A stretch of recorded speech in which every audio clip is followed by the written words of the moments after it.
There is a night when you are lying on that same old bed, the one that has watched you raise children, survive fights, make up, and grow older together. He is next to you, his back turned, the room quiet except for his breathing. You stare at the ceiling and the questions start to whisper. Am I still attractive to him, really? Does he still want me? Or are we just sharing a roof and a routine now? When he thinks about great sex, is he thinking about me? Or is that chapter already closed in his mind? A part of you feels almost silly for still caring at this age, and another part aches because you do. If you have ever had those thoughts in the dark, you are not crazy and you are not alone. Years of partnership, menopause, health scares, responsibilities, and disappointment can slowly pile up on a woman's body and heart. Of course, you wonder if he still sees you as a woman to be desired, not just a partner to share bills and pills with. Tonight, I want to ask a different question with you. For a man in his 50s or 60s, what does he really call amazing intimacy now? Is it just positions, techniques, and how often you do it? Or is there something much quieter his heart is craving when he comes close to you? The truth is, he can reach climax with anyone, even by himself. That is not what makes being with you irreplaceable for him. What makes it holy and unforgettable is something deeper. Something in the way your souls meet when your bodies are close. Bodies age and change. Skin softens, scars appear, energy shifts. But your soul, your longing to be cherished, held, and truly seen has not grown old at all. This conversation is for you if you are 55 or older and in a generally healthy, committed relationship, or stepping into a new bond later in life. It is not here to excuse control, shouting, or cruelty, and it is not here to tell you to use sex to hold on to a man who harms you. In the rest of this video, we will gently uncover 5 foundations that make intimacy at this age feel safe and deeply beautiful again. Emotional safety, real appreciation, shared play, honest exploration in changing bodies and boundaries, and you allowing yourself to receive pleasure, not only give. In this season of your life, great sex needs a new definition, and that is where we will go next together. A section, Redefining Great Sex. At 55 plus, if you close your eyes for a moment, you might still remember what sex looked like at 25. There was more speed, more hormones, more intensity, and if we are honest, often less understanding of ourselves and each other. Back then, you probably worried more about how you looked than how you actually felt inside. At 55 or 60, the landscape is different.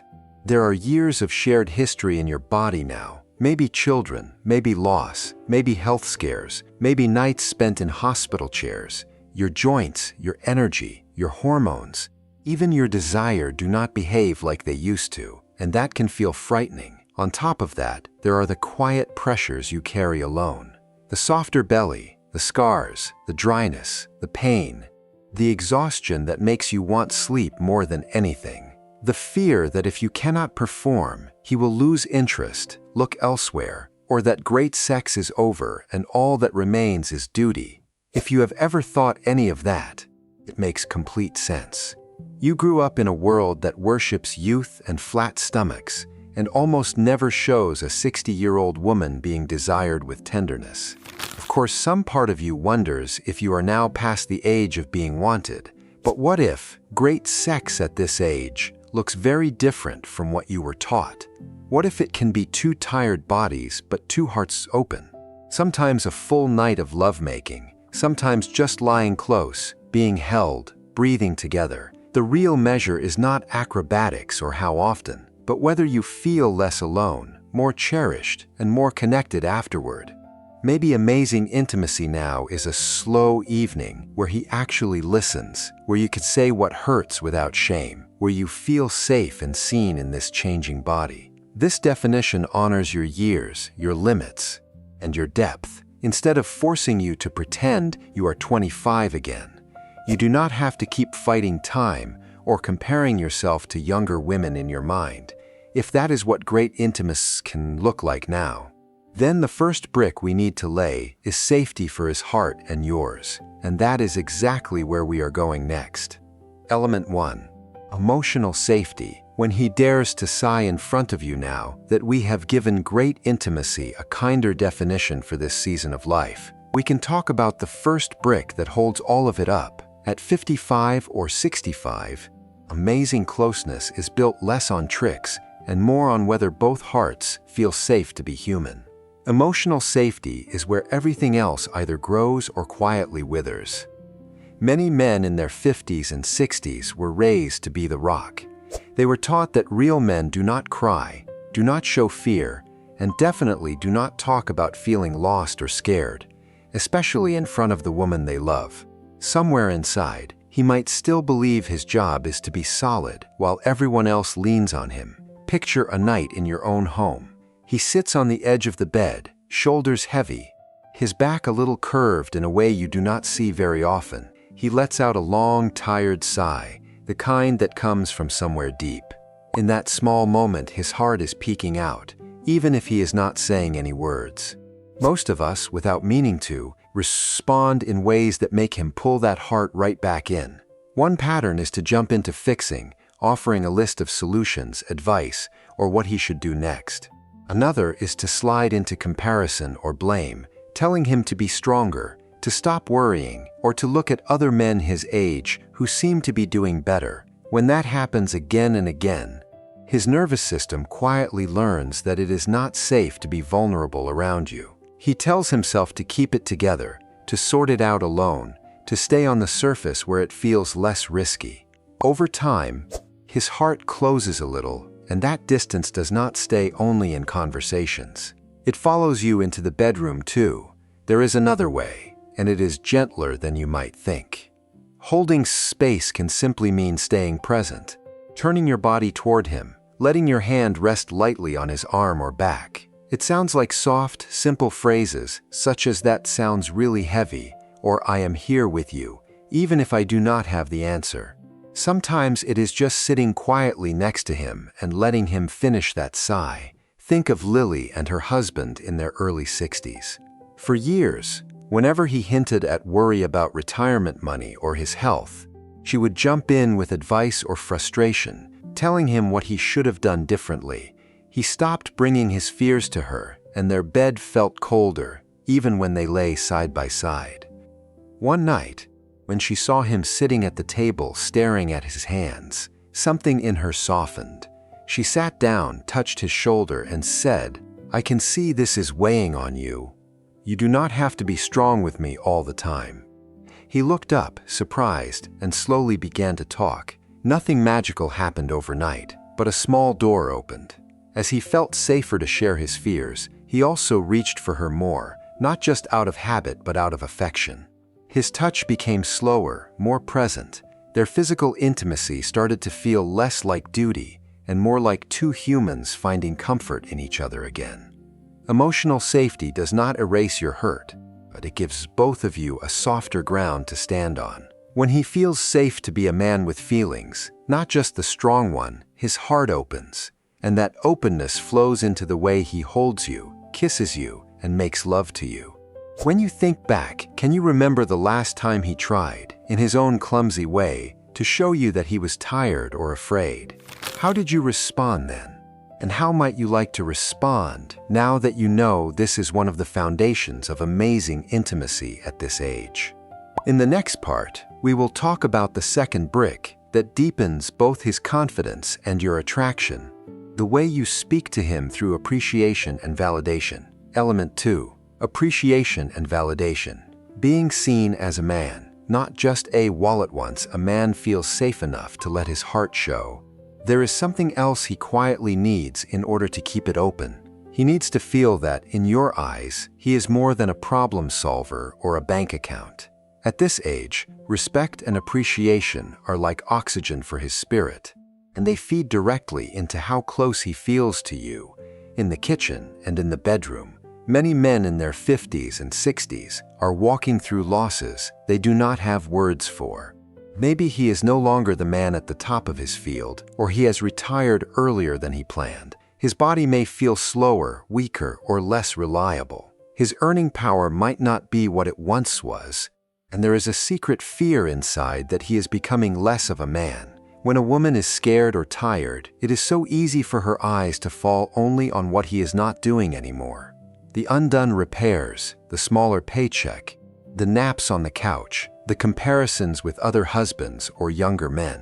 Over time, he stops feeling like a loved partner and starts feeling like a failing employee or a walking wallet that is never quite enough. Think of Hannah and Lucas in their late 50s. They have been married for about 30 years. In the last few, their intimacy has almost disappeared. Lucas retired early because of health issues, and the man who once left the house in a suit now spends more time in simple clothes, moving more slowly. Hannah loves him, but inside she is resentful and afraid. Without meaning to, her words begin to cut. She hears herself saying things like, "Other men your age are still working," or "I feel like I have one more child to take care of." Every comment makes Lucas shrink a little more inside. He smiles less, talks less, and reaches for her almost never. The more she focuses on how he is falling short, the less attractive he appears in her eyes. One night, after yet another silent evening, Hannah remembers something she heard about appreciation. It feels awkward, but before they turn off the light, she takes a small breath and says, "I know this year has been hard on you, and I really respect that you still drive my mother to every appointment." For a moment he just stares, confused. She adds, "And I see you trying to walk every morning, even when your knees hurt. I am grateful you are taking care of yourself." The room feels different. Lucas does not suddenly turn into a different man, but something in his face softens. He rolls onto his side and says quietly, "I did not think you noticed." Over the next few nights, Hannah keeps naming 2 or 3 specific things she respects or appreciates. The shock slowly fades from his eyes and is replaced by a quieter warmth. He starts sitting closer on the couch, his hand resting on her leg again, almost shyly. Appreciation is not pretending he has no flaws or swallowing every disappointment. It is choosing, on purpose, to notice what is still good and honorable in him, especially when life has already taken so much from his pride. As she focuses more on the parts of him she can respect, something surprising happens inside Hannah too. Her body relaxes, her tone softens, and she feels a small spark of the old attraction. Not because he became perfect, but because her eyes are pointed toward his courage instead of only his failures. In real life, appreciation can sound as simple as "I love how patient you are with the grandchildren," or "It matters to me that you listen when I worry about our son," or "I see how you are managing your medications and checkups, and I respect that effort." Short, honest, concrete sentences, especially at the end of the day, can slowly rebuild the bridge between you. They do not erase the past, but they water what is still alive. As you listen, you might ask yourself, what would shift if, just once this week, one true sentence of appreciation slipped out of your mouth before the light goes off? Not to reward perfection, but to honor the man who is still here. When respect and validation begin to return, it becomes a little easier for both of you to laugh again and to stop living only as serious managers of life. That is where we will go next, into the quiet power of play and fun in bringing your connection back to life. Element 3. Joy and playfulness. When you stop managing life and start playing, again by the time you reach your late 50s or 60s, it is very common for a marriage to feel more like a family company than a love story. For years you and your partner have been co-managers of bills, medications, school fees, caregiving, house repairs, and now perhaps aging parents or grandchildren. Every day has a list, a schedule, a problem to solve, and somewhere along the road, the space for simple fun quietly disappeared. When life is that serious for that long, the idea of feeling flirty or playful can sound almost ridiculous. You may think, who has time or energy for that? When my back hurts and there are 10 things to remember for tomorrow. It makes sense that desire feels dry when the atmosphere between you is all duty and no lightness. A tired nervous system does not relax just because you decide to be intimate. Joy and play are not childish extras. They are signals to your body that it is safe to soften, to breathe, to let your guard down. Laughter releases tension. Shared silliness reminds both of you that you are more than caregivers and bill payers. These moments of lightness are often the bridge back to wanting to be close. Think of Fiona, 60, and her husband, 64. After the children moved out, the house became very quiet. They shared meals and news about the children, but most nights they sat in front of the television like polite roommates. One weekend, after counting the bills, Fiona looked at the small amount of cash left and said, half joking, "What if we go on a cheap date, just the two of us?" They walked to a nearby park and bought the simplest street dessert, something sweet in small plastic cups. On the way back, the sky opened and the rain came down harder than they expected. They ran, clumsy and laughing, her sandals slipping a little, his shirt sticking to his back. By the time they reached the building, their clothes were wet, their hair was messy, and both of them were laughing in a way they had not in years. For a few minutes, they felt strangely young and on an adventure again. That night, there was no movie scene in the bedroom, but something had shifted. They sat closer on the couch to dry their hair. His hand stayed on her knee a little longer.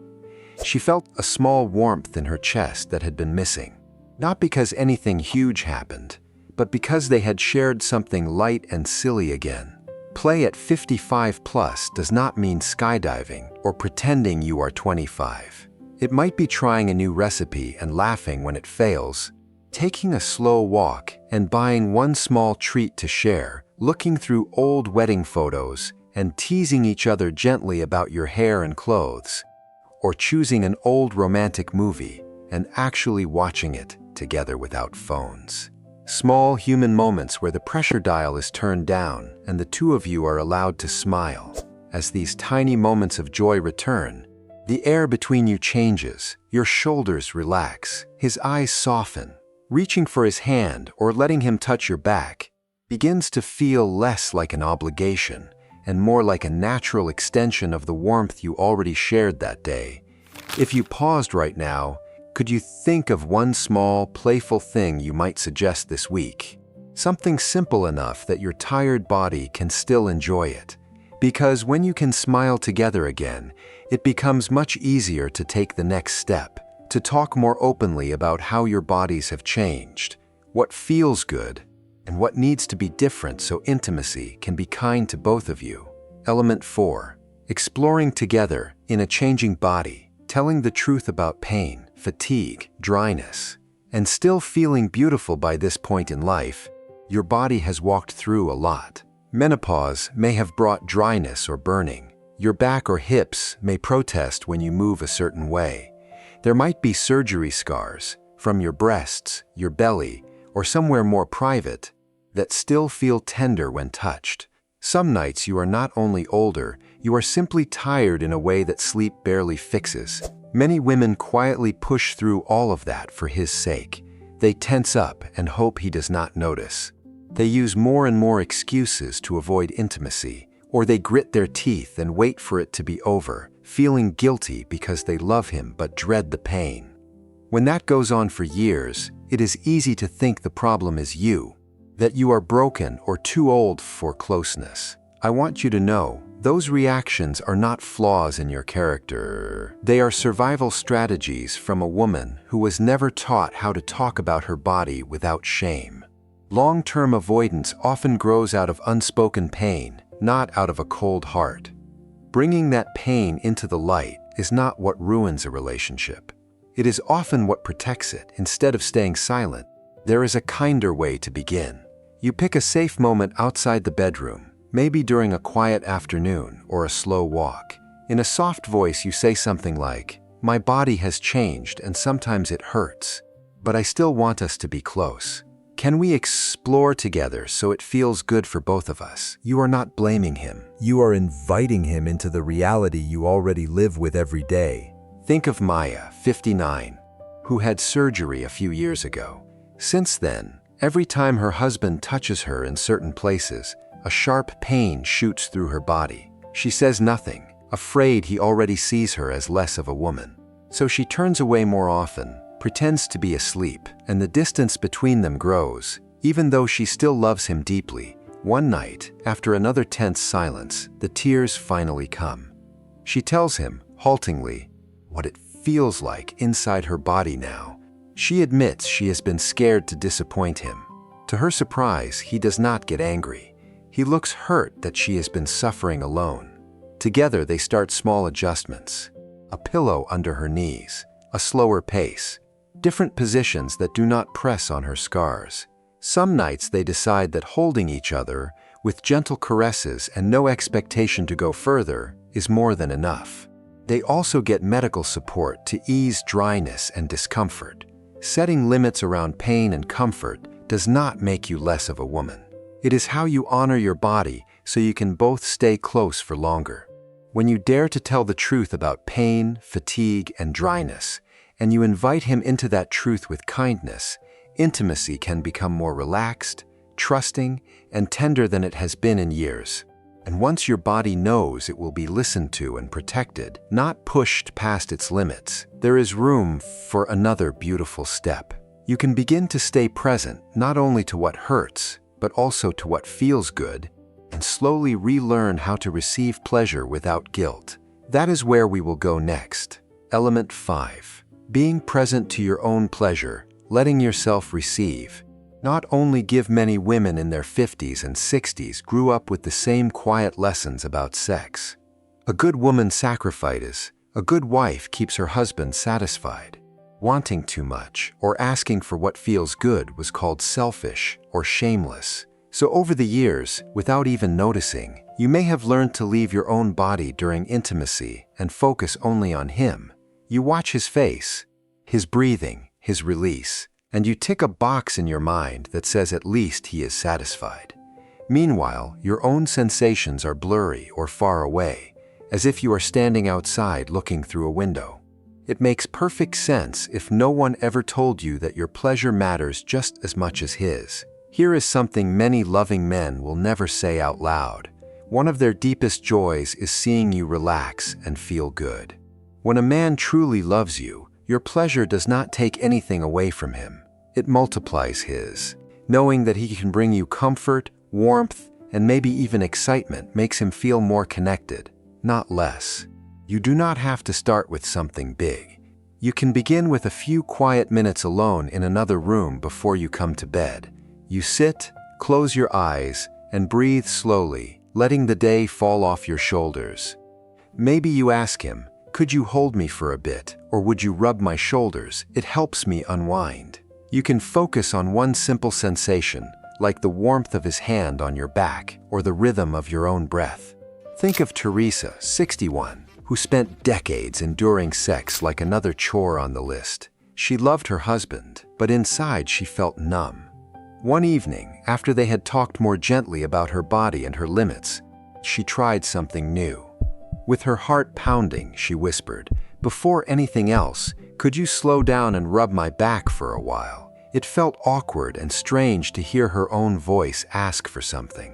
Her husband looked surprised, then his face softened. "Of course," he said, and he moved his hands over her shoulders in the way she showed him. As she breathed under his touch, a small but powerful realization appeared inside her. She was allowed to want something. Being present to your own pleasure is not about acting like a movie star or forcing your body to respond a certain way. It is about noticing what feels even a little bit good and giving him gentle guidance when you need something different. Soft phrases like "a little slower," "stay there for a moment," or "I really like it when you touch me like that" can be a beginning. This is a gradual practice, not a test you can fail. Every time you give yourself permission to feel, to enjoy, and to ask, you are teaching your body and your heart a new story. You are also teaching your partner that you are still a woman who deserves to be cherished and turned on at this age. And when your own pleasure, his safety, your appreciation, your shared joy, and your honest exploration come together, intimacy starts to look less like performance and more like a tender, living connection that fits this beautiful season of your life. Summarizing the 5 elements and resetting the image of great sex, you have just walked through a lot. old memories, quiet fears, and 5 new ways of looking at intimacy in this season of your life. Before we close, I want to gently gather them in your hands so you can see the whole picture, not just separate pieces. There is the moment of emotional safety, when he sits on the edge of the bed and lets out a heavy sigh, and instead of fixing or judging, you simply stay and hold that sigh with compassion. There is appreciation and validation, the soft words "I respect you" and "I see what you still do," that help him stand a little taller inside. There is shared joy and play, the two of you laughing in the rain on a simple walk, wet clothes, and silly running, breaking years of heaviness for a few bright minutes.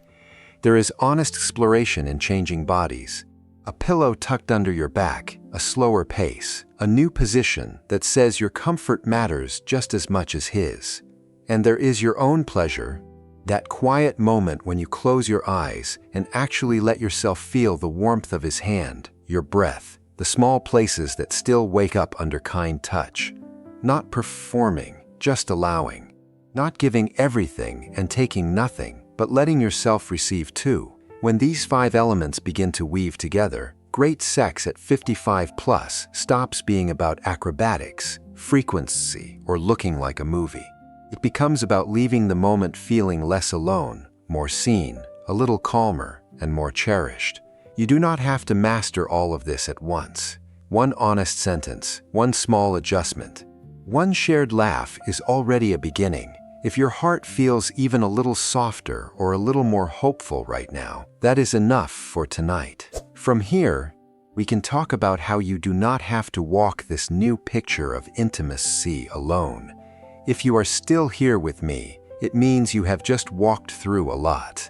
Those late-night questions about whether you are still desired, the 5 deeper pieces of intimacy, and all the memories they stirred up inside you. You might feel a little hopeful, a little sad, a little relieved, or still unsure. All of that is welcome. Underneath everything we have talked about is one quiet longing, to be seen and cherished as a woman in this season of life. Not just useful, not just strong, not just the one who copes. I do not want you to leave this video feeling like it is just you and your thoughts again. So I would like you to imagine the space under this video as a small living room at dusk. A handful of women over 55 sitting in a loose circle, cups of tea in their hands, no one preaching, no one arguing, just listening as each woman shares a tiny piece of her story. If you feel ready, you might add one small moment from your own life when you felt truly seen, respected, or desired as a woman. It does not have to be dramatic. It might be one sentence someone said, one look, one simple gesture, or even one moment you are quietly longing for. And if right now your heart is too shy or too tired to share a story, you can still take a seat in this circle. A short line like "I am here, listening with you" is more than enough. In this space, we do not judge, correct, or fix. We simply sit beside each other and let no woman feel completely alone with her story. As you step back into your evening, I hope you can feel a soft hand on your shoulder and the sense that somewhere out there, other women your age are breathing with you, learning a new way to be seen too.